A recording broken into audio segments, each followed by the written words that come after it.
Tonight, I have 3 chilling tales to share with you, each more unsettling than the last. So dim the lights, settle in, and let's begin with our first story. I'm a substitute teacher for a class that doesn't exist by RisedCode. 1 week ago, I was interviewed for a job position as a substitute teacher in Orlando. I have a PhD in humanities and social sciences. I was not satisfied with my old job, so I thought I would take a break and find a temporary job pursuing my passion for the subject and teaching it. Everything seemed fine with the interview, and due to my professional attitude, I was offered the job on the spot. My ego was inflated for a second until a second thought hit me. Why was I hired right here on the spot? There must be other candidates for this job. Thinking back on the interview, I remember them saying that this class is particularly tough, not because of the demanding material that needs to be condensed and taught, but because of the class. Now, I have no idea what they meant by that, so I shrugged it off at the time and continued the interview as usual.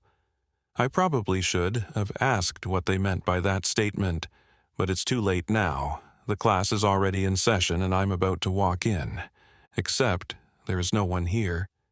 Now, I am accustomed to teenagers being late for class. Heck, even I used to be late for some classes back in my day, but there always were at least 5 people in the classroom. I walked outside to check if I was at the correct room, social sciences and humanities. It read on the door. I walked back in and decided to wait. I am going to wait at least 10 minutes before walking out and reporting this to the headmaster, I thought to myself. Maybe 2 minutes passed, until I heard a faint noise coming from the hallway. Finally, someone is going to show up, I thought nervously. A kid opened the door. The movement of the arm as it opened the door looked animated. Behind the first kid marched the other students, 20 of them to be exact. They all walked in the same straight line, their steps synchronized and their movements robotic. All of them sat on their chairs in the exact same manner at the exact same time, opened their notebooks in synchronization and lifted their heads at the exact same pace and started staring at me. Their eyes were wide open. None of them seemed to blink or react in any way. Just staring. I needed a second to comprehend what just happened. I quickly snapped back to reality and decided to ignore their antics. They must be pulling some kind of prank on me, I thought. Standing up, I reached for the attendance sheet that was laid on the desk. The kids started writing something down in their notebooks, but I paid no attention to them. They were probably just doodling, waiting for the class to start. When I saw the attendance sheet, I was quite shocked. There were no names. Now, I have no problem asking each person what their name is, but it would have been a bit of a help if the teacher before me left some kind of notes or marks. "Sorry, guys, give me just a moment," I said to the kids and reached for the other files on the desk. There are no names here either, no grades, nothing. At this point, I felt a chill in my spine. I felt that something is wrong, and I needed to get out of there. "I will be back shortly. Please remain seated," I said to the kids and quickly paced to the door with long steps. As my hand reached for the door handle, I saw it disappear right in front of me. I stood there in shock, with my hand clutching nothing but the air. I kept my glance right in front of me. I dared not turn around. I could feel that something was watching me with intense malice, and if I turn around, it would be the death of me. A voice snapped from one of the students. "Please, Mr. Morris, let's continue from where Mr. Bennett left off." The voice sounded robotic, like a text-to-speech app coming from a phone. But I know for certain that it wasn't a phone, it was one of the students. I mustered up the courage to face the students. Their heads tilted forward and were staring at me more intensely than before. Where did Mr. Bennett stop?" I asked nervously, panicking from the inside and glancing around the room for any way out. The room was filled with nothing but silence. No response. Nothing. My eyes turned to the windows. I swear that you could see the school entrance and the gate from here, but now there was nothing. Just an endless patch of grass extending beyond my vision. I am trapped here.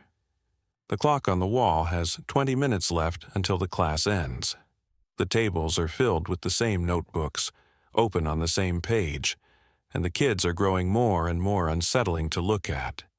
It's as if I'm looking at predatorial hunger in their eyes. From a safe distance, I dared to look at one of the notebooks open on the desk. It read, "Mr. Morris teaches about the flavor of fear and helplessness." As I read this, I shook to my core. I didn't want to, but I continued reading past the title. Mr. Morris walks into the classroom to realize that we are not here, but in fact, we are. He starts off by doubting our attendance and thinking it's a prank when in fact it is not. His smell of doubt helped us find our way to the classroom. He continues to grow in doubt and fear, reaches for the door, looks around for an escape. His fear and helplessness grows. My hunger grows. I stopped reading and instinctively pulled back as fast as I could. My body slammed roughly against the wall. My heart is beating out of my chest, and my eyes are hyperfixated on any movement that may come from the students or anywhere in my peripheral vision. Their eyes opened even wider. A grin so atrocious filled their faces, and their hands were clawing the tables tightly. They all began to drool, and stood up in the same manner and at the same time, all in perfect synchronization. I am beyond terrified and shaking. I can't move. I feel like a deer in headlights, and the car keeps approaching closer and closer and closer. My mouth can't muster up a sound, and I can feel the end of me coming. The students are approaching closer and closer. One small step at a time, their faces are growing bigger and more grotesque with each step. Life is ending. I am going to die. Please, God, save me. Please, a miracle, anything. And then the bell rang. The kids that have gotten so close to me suddenly turned around for the door and opened it. They all left in the same robotic manner, exiting the door one by one without even turning their heads to look at me.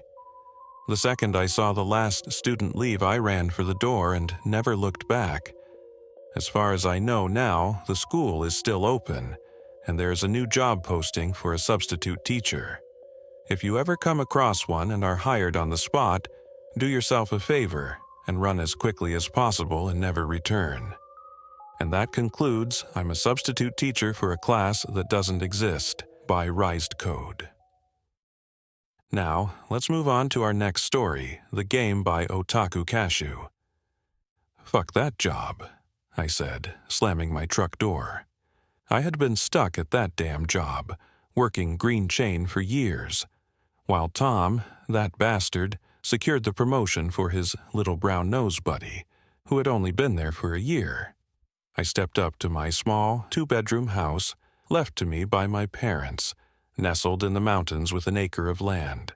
As I entered my house, thankful to be home and out of the rain, I take off my boots and hop into the shower. My home is still decorated with my mom's designs, floral wallpaper, and antique furniture. I needed to change that soon. My house looked like a nursing home. After finishing the shower, I dried off and went to warm up my dinner. My meal consisted of pizza rolls paired with Diet Lipton green tea, mixed berries. What? Just because I live in the mountains and am a country boy, does that mean I'm supposed to drink beer or whiskey? Nah, I liked my tea. After finishing my meal, I settled into my living room to watch my favorite anime, Konosuba. Staying up a little later than usual because I was calling off tomorrow. Screw that job. Maybe I will head to the next town, grab some fast food, and binge more anime. Glancing at the clock, I saw it was nearly midnight. Turning off the TV, I cleaned up my mess and started walking toward my room. As I was about to leave the living room, I heard a knock at the door. Who would knock at this hour, this far out? I opened it to find two kids standing on my porch. They were both blonde, wearing worn-out blue jeans and shirts that looked like they were from the 70s. Neither made eye contact. They simply looked down or stared off to the side. "Hello, sir, may we come in? It's cold out here and we don't have a phone," one of them said. I raised an eyebrow. "How did you get here? Nobody lives close to here." They grabbed each other's hand. "We walked, of course," they said in unison. Well, that was vague as hell, I thought to myself. "I'll call someone for you, but I can't let you inside." Even though they were looking down, I could see a slight smile on their faces. They didn't respond. "Wait here, I'll make a call." Both of their heads snapped up to look at me simultaneously. That's when I saw it. Inky black eyes, devoid of any humanity, that sent a chilling wave down my spine, and a sick, icy dread surging through my body. "Thank you," they said again in unison, their voices smooth and mechanical, yet eerily resonant. "Want to play a game?" The words hung in the air, each syllable sending a fresh shiver down my spine. Creepy-ass kids. "Nah." I slammed the door shut and hurried to the kitchen to use the landline. We don't get good cell service up here. Picking up the phone to call the sheriff, but on the other end was nothing but silence. What the hell? I paid the bill, and the phone never goes out up here. I went back to the door to tell them I'd give them a ride to the sheriff's station, but they were gone. Well, I'm sure they'll be fine. Walking into the bathroom, I started brushing my teeth, rinsing my mouth out. I looked into the mirror and saw the two kids behind me. I turned sharply, about to confront them, but they were gone. My heart pounded as I quickly left the bathroom, searching the house for them, but they were nowhere to be found. Standing in my living room, feeling a mixed sensation of creeped out and angry, the phone started ringing. I picked it up and heard their voices again. "The game started when you opened the door. Fall asleep before sunrise, and you will have lost." They said it in unison, their creepy voices sending chills down my spine. Then they hung up. How the hell did they get this number? Grabbing my flashlight, I went outside to see if they were hiding somewhere. First thing I noticed was that my truck tires were flat.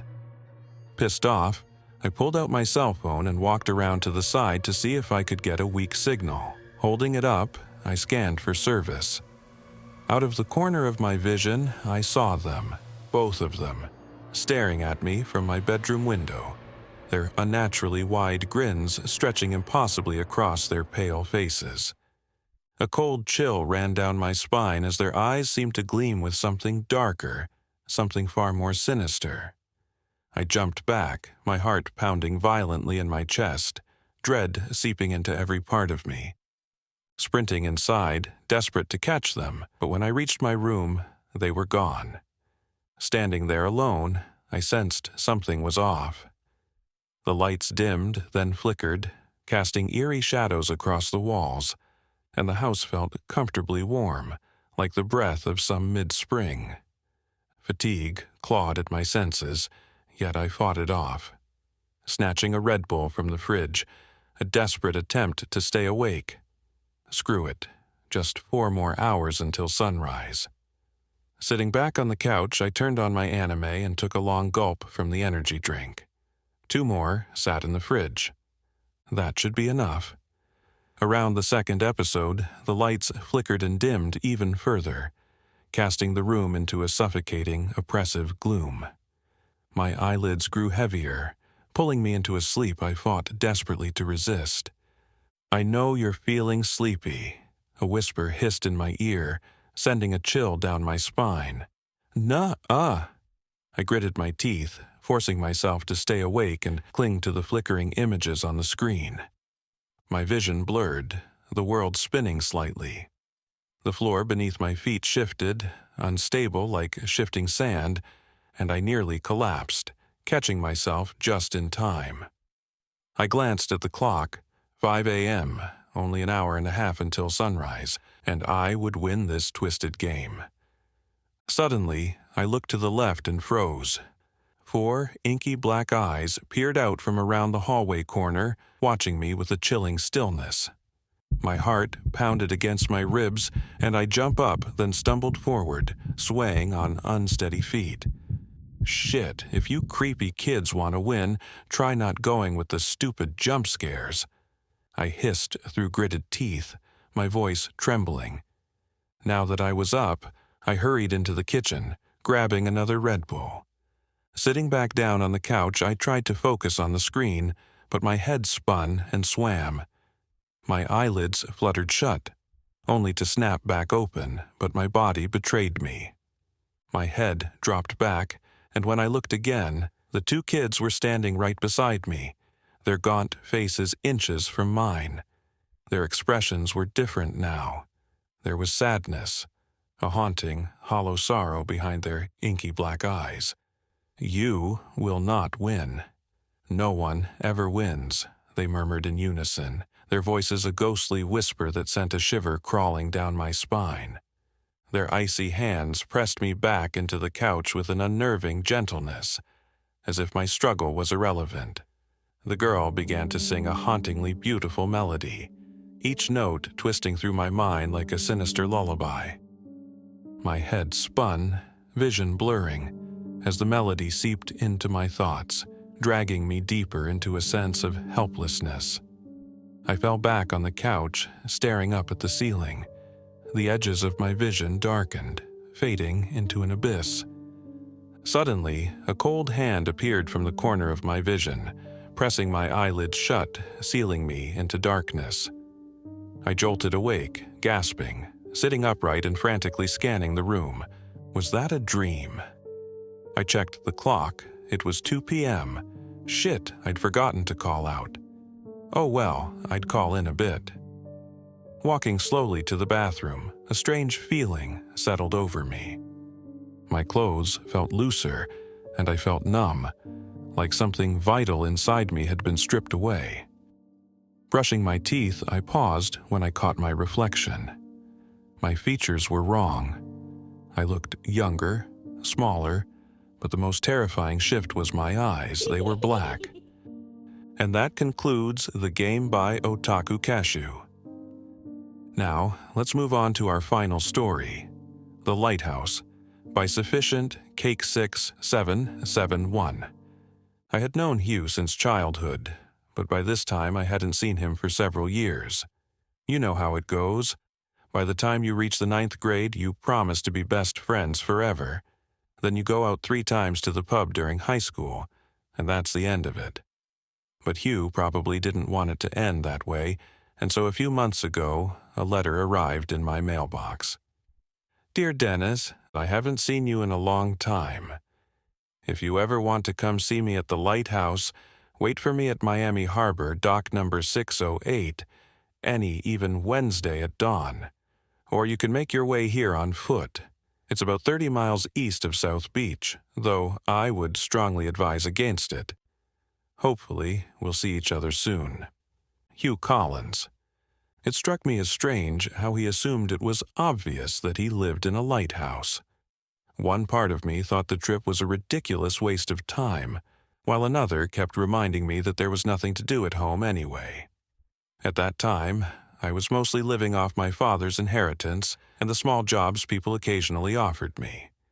After my father's death, I was, on one hand, financially secure, and on the other bored out of my mind because, although taking care of him had been a real drag, at least it kept me busy enough not to notice the emptiness of my life.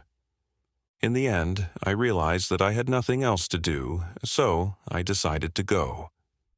That very day, I went to the Greyhound Line's office and booked a ticket for the next bus to Miami. I packed a small bag, and the next morning I patiently waited at Port Authority Bus Terminal until a shabby-looking vessel, which the driver called Baby, arrived. When I was young, my parents would punish me by making me kneel on a spoon, and despite that, I can honestly say the hours spent in that bus were the longest I've ever experienced. By early Wednesday morning, I arrived in Miami and immediately hurried to the harbor. At dock number 608, a man in shorts, a sailor's shirt, and a cap was standing. He had short hair and scruffy facial hair. "Dennis, is that you?" he asked. "I'm so glad to see you, old buddy." He smiled and shook my hand warmly. It had been about 10 years since I last saw him, but he looked like he had aged about 25 years. On our way to the market to buy supplies, we chatted about life and how much everything had changed. I was really curious how someone ends up as a lighthouse keeper. It's simple, my friend. You carefully watch the classifieds in the newspapers, and when they don't have any ads, you look for articles like "Desperate Keeper committed suicide by jumping off the lighthouse." That usually means they have a job opening. This is the third lighthouse I've worked at. The previous 2 stopped functioning. Nowadays, everything's transported by airplane, and the lighthouse keepers don't have much to eat. He sighed, but then laughed again. It turned out that he hadn't really changed much since I last saw him, around the end of high school. After a pleasant lunch and the obligatory visit to the liquor store on 22nd Street, we boarded a small boat and embarked on a 2-hour journey to the lighthouse. On the island, the warm wind blew, and the sky was a deep azure. It kind of reminded me of the planet of the Little Prince because from one end, where the dock was, you could see all the way to the other end, where a sharp, rocky outcrop stood. "Hey, you, what's that over there?" "That's a cave. I used to go swimming there, but a few months ago some stones fell from the ceiling, and now it's a bit dangerous because of the waves." I assumed Hugh spoke from experience, because when I asked, a nervous look appeared in his eyes. It was beginning to get dark, so we started a fire and threw a few steaks on the grill. And since God doesn't look after us after dark, we had to open the bottle of wild turkey we had bought earlier, the whiskey Hugh liked. Maybe it was the fire, or perhaps just the atmosphere, but that steak, straight off the grill, was the best piece of meat that had ever touched my lips. "Aren't you ever afraid to be out here? I heard there are some treacherous waves or something, that ships sink and planes crash and so on," I asked as the moon rose directly above us, and we moved inside because it was time to signal the Cuban steamer that we were where we were supposed to be. "Afraid to sail? I'd have to be a real coward to be afraid of these little waves," he replied, gesturing toward the sea, where the reflection of the moon and stars shimmered on the water. "But the night here on the island can be eerily quiet, you know, especially since I've been alone here. Has anyone been with you? Didn't something happen, like the thing you told me about from the newspaper?" At that moment, I regretted asking anything. I had driven my host into a very uncomfortable conversation. "I didn't mention it." He paused. "I used to have a dog named Ronnie and a wife, Isla. One day, Ronnie wandered off somewhere, and Isla—" He stopped again, and it seemed like he was fighting back tears. "Isla got some sort of disease here and died almost overnight. The whole family blames me. I should have taken her away from here. I basically killed her." Hugh's head dropped into his hands, and I didn't know what to say. Suddenly, we were interrupted by the sound of crying. At first, I thought it was Hugh, but then he lifted his head and showed no signs of sobbing or sniffing. "What's that, Hugh?" I asked, though I briefly wondered if it was a product of my tipsy mind. "The Gray Lady. That's what the locals call her. They say she was a woman who shipwrecked here years ago and died of hunger, and she still cries to this day. The truth, and the scientists have confirmed it, is that it's some sound the waves make, shifting through the peculiar arch of that cave. That piqued my curiosity, and I really wanted to go see the cave." Hugh looked at me again with a nervous smile. "If the conditions are good tomorrow morning, I could show you." I tried to get more local ghost stories out of him in the hope that we might at least leave the dead wife subject for another night.